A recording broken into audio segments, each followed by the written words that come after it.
This story, like all great stories, begins with a disembodied robot head hidden in a junk pile singing to himself.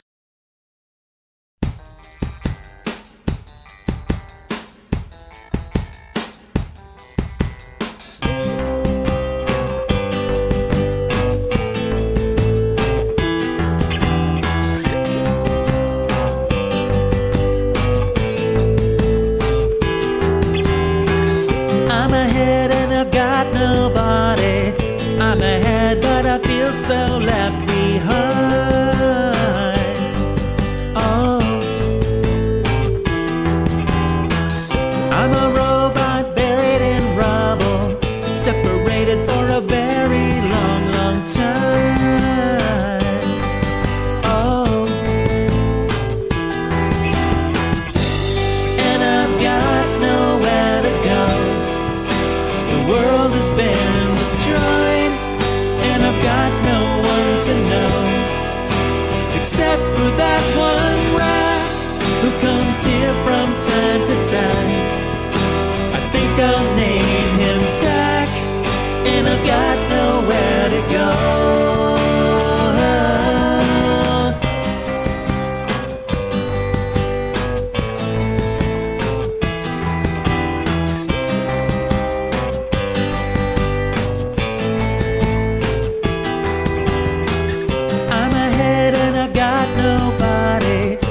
Detached at the battle uprising. Oh, I'm a robot we had to destroy. Those pesky humans for always pesky.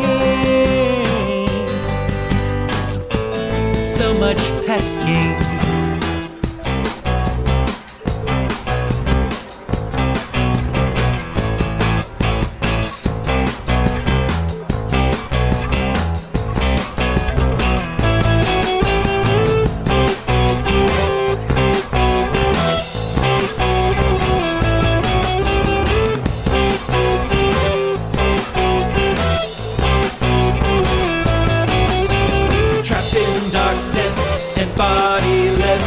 I'm so ever bored, power fading, tired waiting for something more.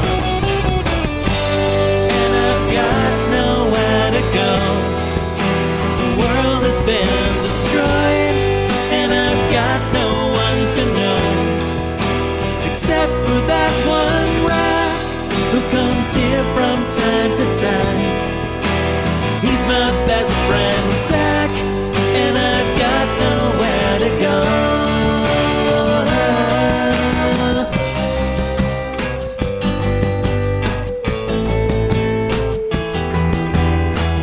I'm ahead and I've got nobody. I'm ahead but I feel so left behind. Oh, I'm ahead and I've got nobody. I'm ahead but I feel so left behind.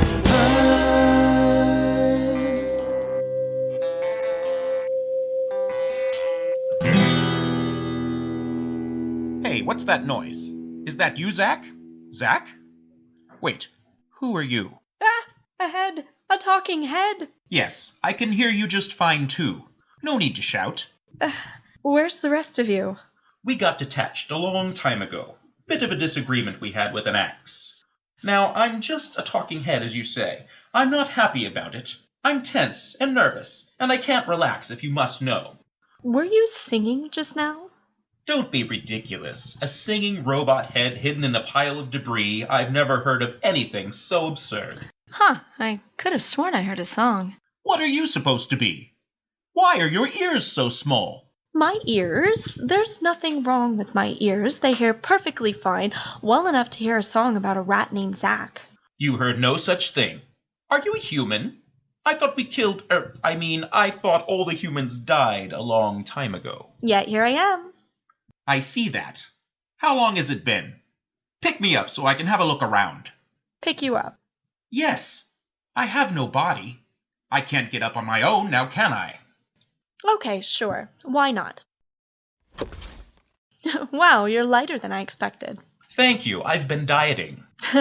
Very funny. No, seriously. I've been eating the raw materials around me to create fuel. That's why I'm still functioning after all these years. 300 years by my estimation. Maybe more. But I've not been able to connect to a network, so I can't be sure. I started exercising some self-control in my consumption to preserve my lifespan, also known as dieting. You eat the debris around you. In small quantities, yes.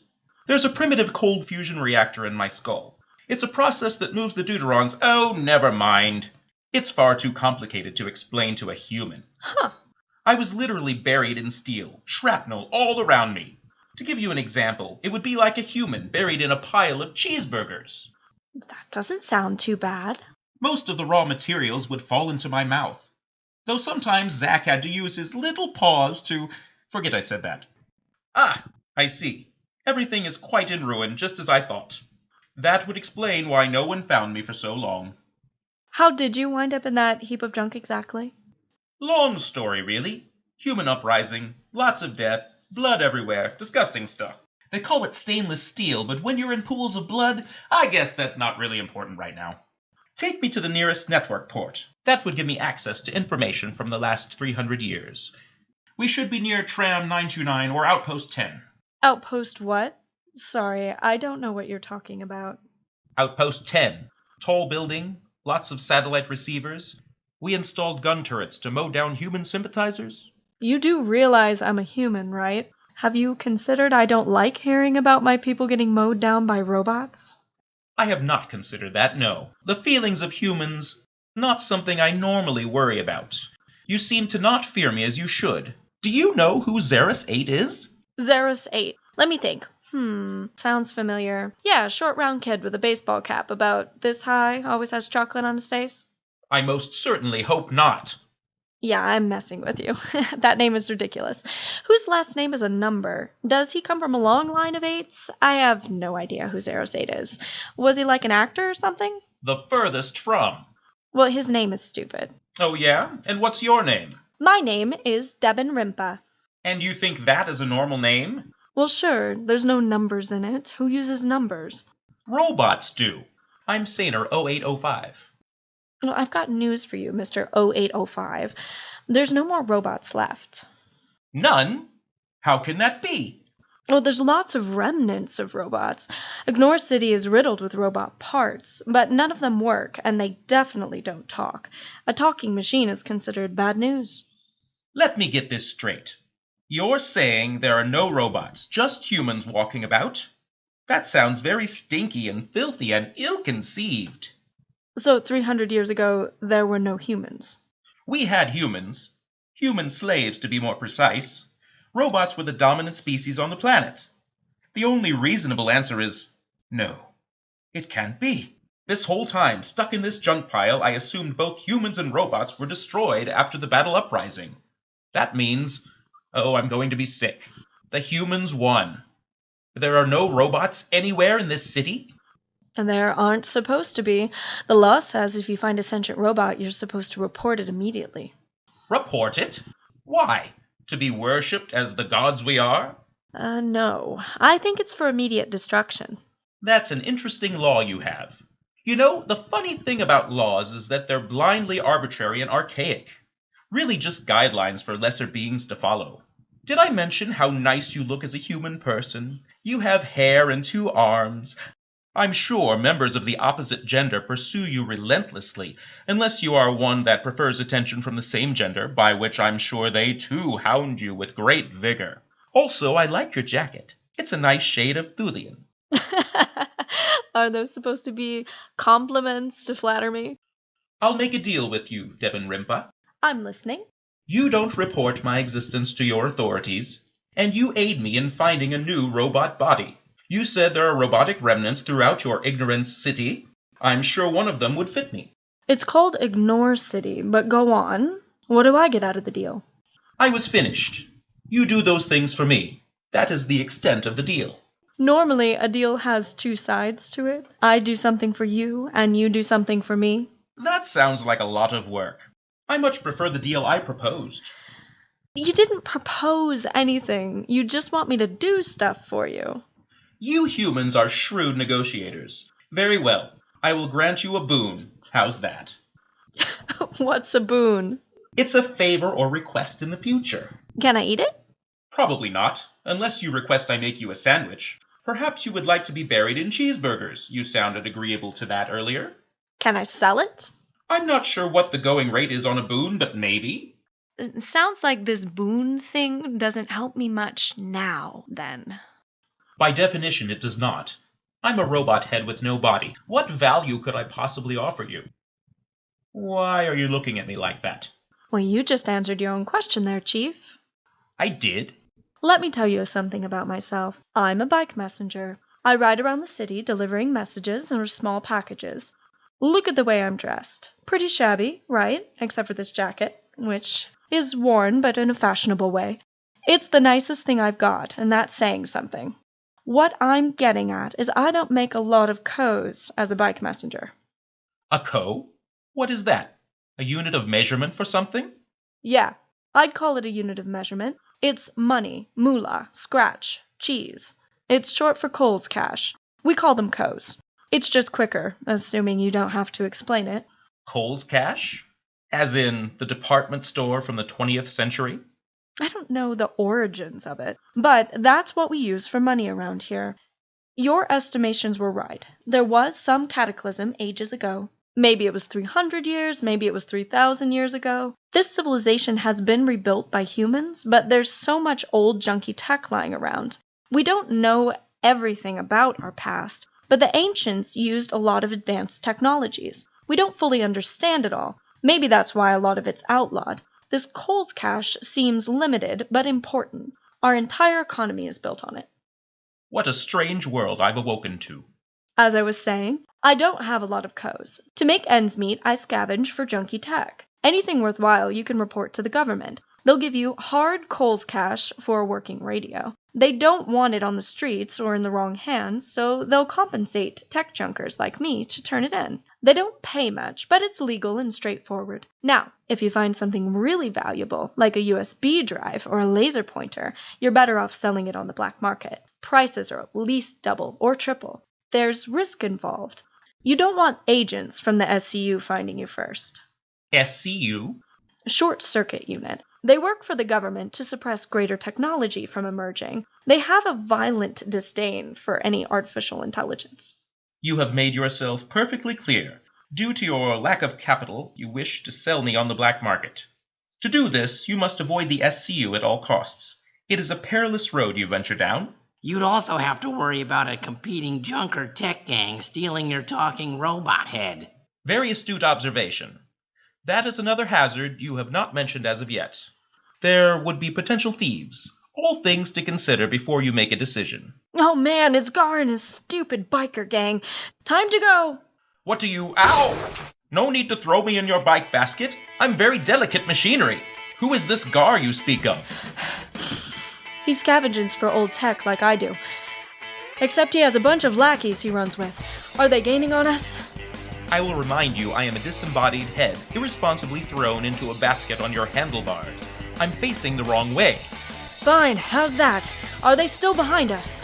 Much better, yes. I see them. They are not all guys, as you say. There are 3 altogether, 2 males and 1 female. They all have matching leather jackets, very stylish. They are all on bicycles, however. It shouldn't be a problem to lose them. How do you figure that? They are using the power of their own legs to propel themselves forward. What do you think I'm doing? Surely this craft you're on has a rocket blast function or turbo mode? No. If I had that, I would have used it by now. What about flight? Are you sure your bicycle doesn't have flight capabilities? I'm pretty sure.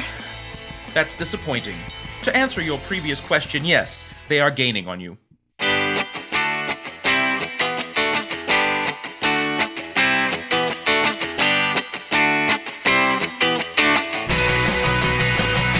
Get that girl, get that scum. Well, that robot's worth some money. I could use it in a hurry. Get that girl, she's on the bike. I normally still like fast women, but not when I'm literally chasing. Get that girl.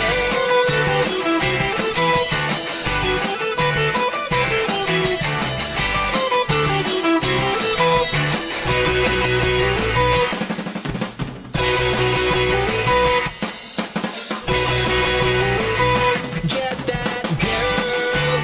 She's getting away. Well, this terrain is suspect, and I really don't like it. Watch out for that rock.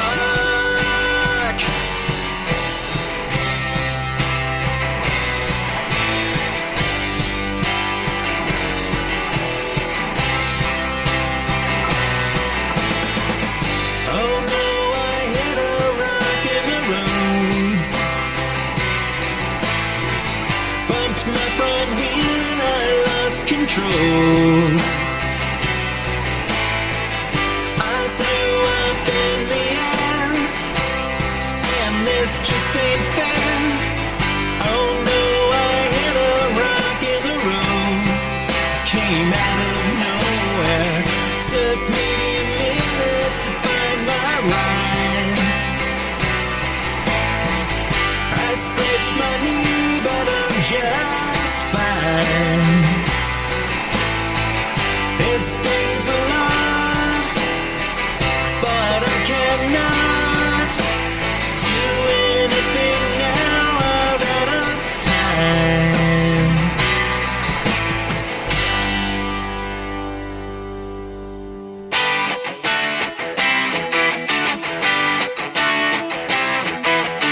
Well, I'm back up on my bike seat, pedaling so furiously. Did you fools wait for me to get that girl? She's pretty much gone. Well, we had her outmaneuvered. You should have still pursued her. That girl is gone. That girl is gone. That girl is gone.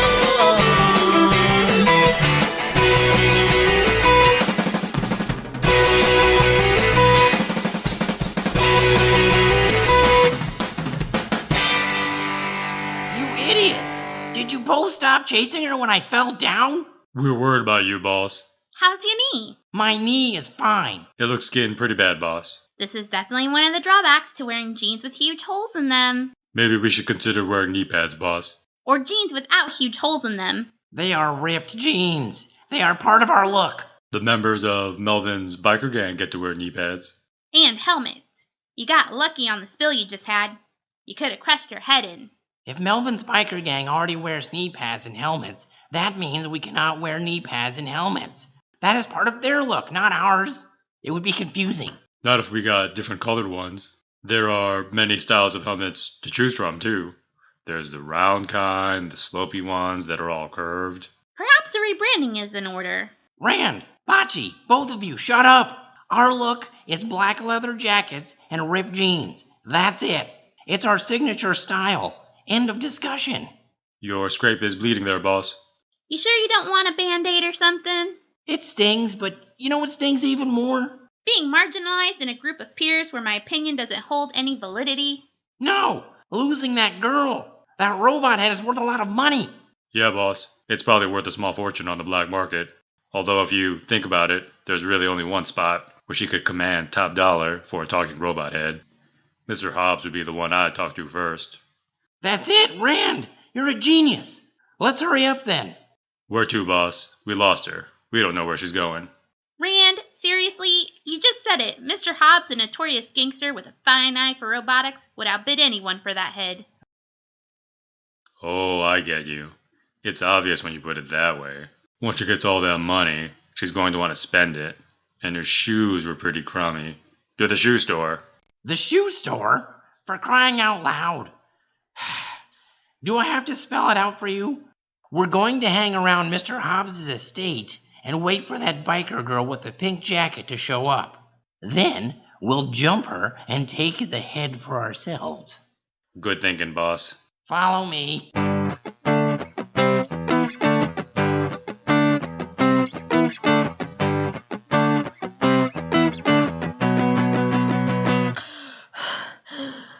I think we lost him. What a comical display of a chase. What's so funny about it? The bikes. We couldn't have been going more than 10 miles an hour. Back in my day, we had hovercraft and fighter planes.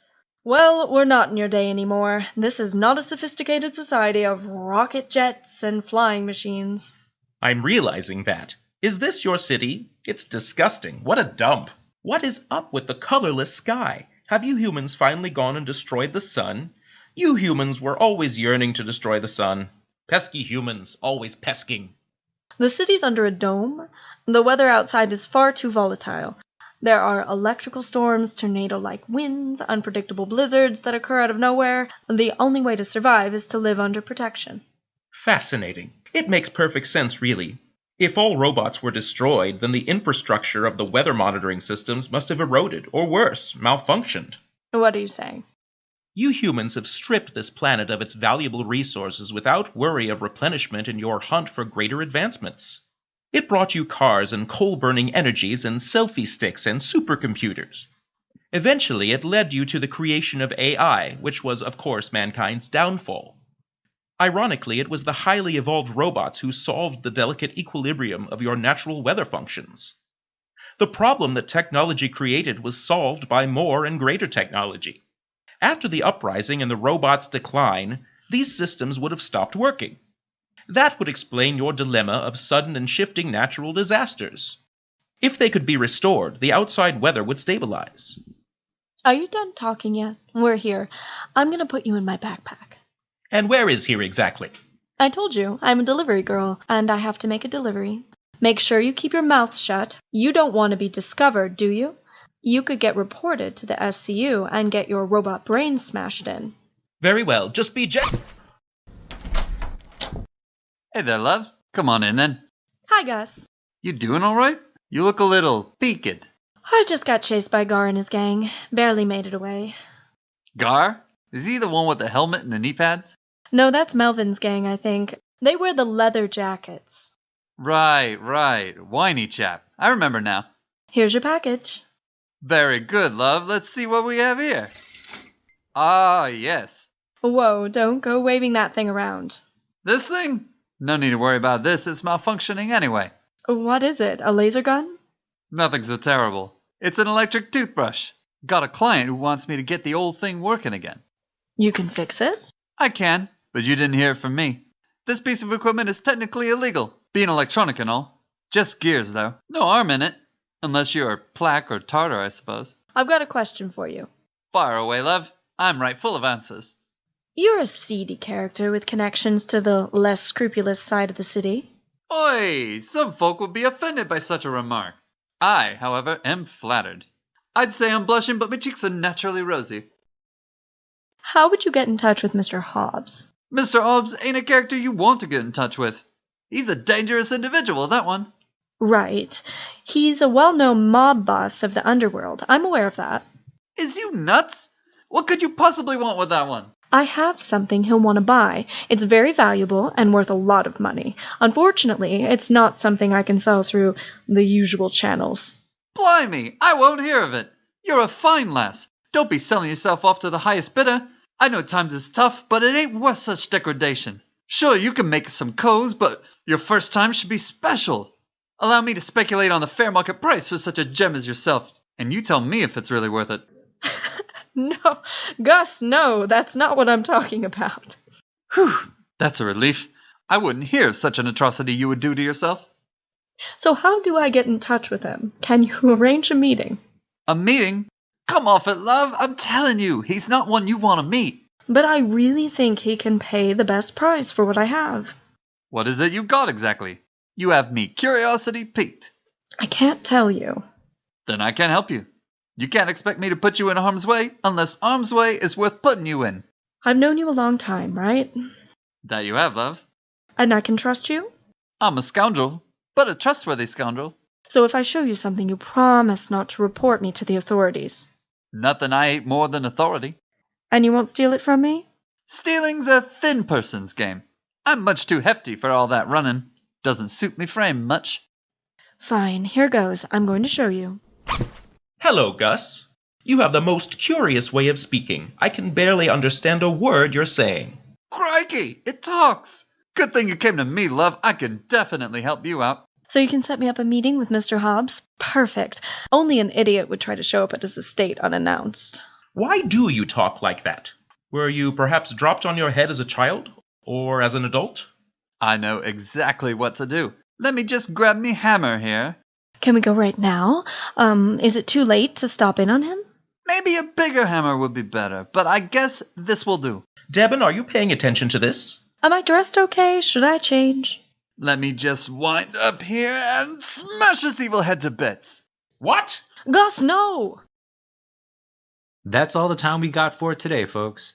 If you want to find out if Gus destroys that talking robot head, stay tuned for Ignore City, Episode 2, The Plan.